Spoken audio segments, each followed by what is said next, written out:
One of the most intimidating aspects of America's military power is its nuclear aircraft carriers. In the waters of our planet, 47 ships of this type are in service, and 11 of them are operated by the United States of America, which gives its Navy incomparable power. On paper, this should make the carriers a tempting target for any enemy air force bold enough to send a group of fighters, but how would such an attack turn out for any of these aircraft? In this new military aviation video, we want to start from that scenario, to learn how they defend themselves and what is the true survivability of the impressive U.S. aircraft carriers. Despite operating in the middle of the ocean, aircraft carriers are one of the safest locations for military life, even in hostile contexts such as potential air attack. No one likes the sound of fighter jets flying overhead, or the roar of machine guns opening up on the deck, but it's virtually impossible for this image to be replicated in real life. Aircraft carriers are not just floating runways, they are platforms for projecting warpower and are ready to respond to any attack. Each aircraft carrier can carry between 70 and 90 fighter jets, helicopters and drones.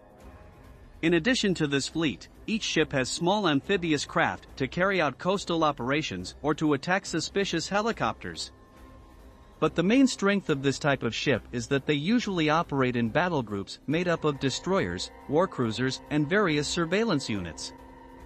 The United States has 11 such strike groups, each with a staff of between 7,000 and 8,000. For example, the USS Gerald R. Ford Strike Group is comprised of the 8th Air Wing, the Ticonderoga, Vicksburg, and Normandy-class cruisers, and the 2nd Destroyer Squadron. Aircraft embarked on a carrier can destroy any enemy combat system before it gets close. A typical U.S. fleet consists of dozens of F-A-18 and F-35 fighters, which are equipped with sophisticated sensors and high-precision guided weapons. This is complemented by surveillance and reconnaissance planes that allow the ship to advise over a wide territory, being able to foresee any type of strategy on the part of enemy ships. In order for a combat aircraft to reach lethal closeness, it must first evade all that surveillance and defense encirclement. The most modern ships, like the Gerald R. Ford class, have the capacity to provide more than 1,400 megawatts of electricity for all systems, but that source can also power new detection systems and even laser weaponry that could put any aircraft out of action in a non-destructive way. For example, by destroying its sensors or avionics. At the moment these are just possibilities, but in the future, aircraft planning to attack an aircraft carrier will have to seriously consider this possibility. U.S. Navy officials suggest that the most efficient way to attack an aircraft carrier is to take the target at a great distance and launch missiles from there, several kilometers from the target.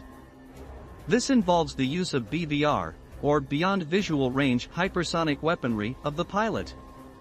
In recent years, the Pentagon has taken measures to mitigate this risk, but the truth is that aircraft carriers already have an enormous defensive offer that includes automatic cannons that constantly monitor the skies, and a set of radars that would put on alert immediately to the ship. In addition, in each aircraft carrier there are ships prepared for electronic warfare, which generate interference in strange attack systems. That said, the advancement of military capabilities in countries like China and Russia promises to make U.S. aircraft carriers increasingly vulnerable. A particularly significant threat is missiles specially designed to destroy ships of this type. Although it has been in service for several years, the Chinese DF-21 ballistic missile is the main exponent of this type of weapon, with a range of up to 3,000 kilometers.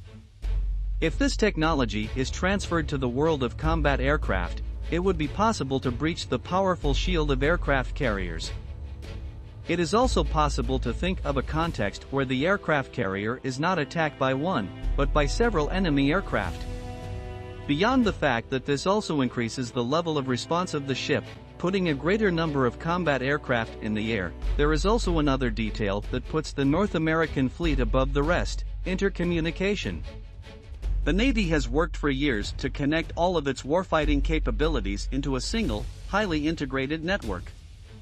Each aircraft carrier does not depend only on its organic sensors to detect threats, but also receives constant updates from the sky, sea, and land from other U.S. bases. Even the satellites in orbit will serve as spies against any attempt to breach the carrier's defense. Another possible strategy could be to isolate the ship using attrition tactics. Being nuclear machines, aircraft carriers are capable of withstanding a siege of several months. For example, the USS Gerald R. Ford is designed to stay out of port indefinitely, the only real limit being the amount of provisions for the thousands of soldiers and workers who live on it. Trying to wage a war of attrition with these ships is a difficult and futile undertaking. You'll likely run out of fuel and ammunition before you can inflict any significant damage on the carrier. Before we told you that aircraft carriers almost never operate alone, but within the framework of a strike group. This makes it possible to establish different perimeters of action in which each ship will have a different responsibility, making all its weapons available for the defense of the main ship. Any intruder, be it a drone, a missile, or a fighter, will have to pass through all these defensive filters. If each provides a mere 80% effectiveness, this means that 1 in 100 approaches will be able to penetrate. But for a moment, let's assume the enemy gives up attacking by air and instead chooses a submarine attack. In this scenario, there are difficulties for both sides.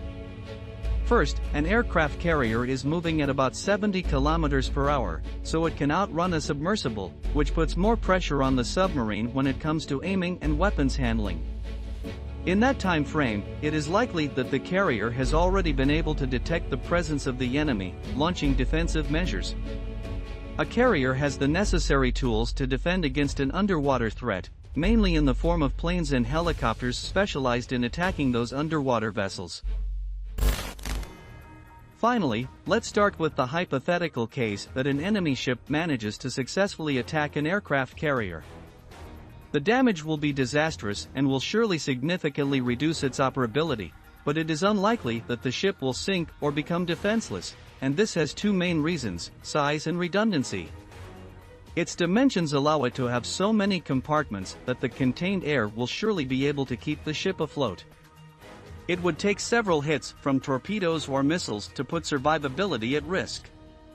The nuclear core and weapons depot is specially designed to withstand virtually any type of attack without going into crisis. In addition, the flight and attack systems are repeated and can complement each other, so redundancy ends up being a positive factor in its operation. Modern carriers are attractive targets but really difficult to attack, even more so if that mission is carried out by a single aircraft.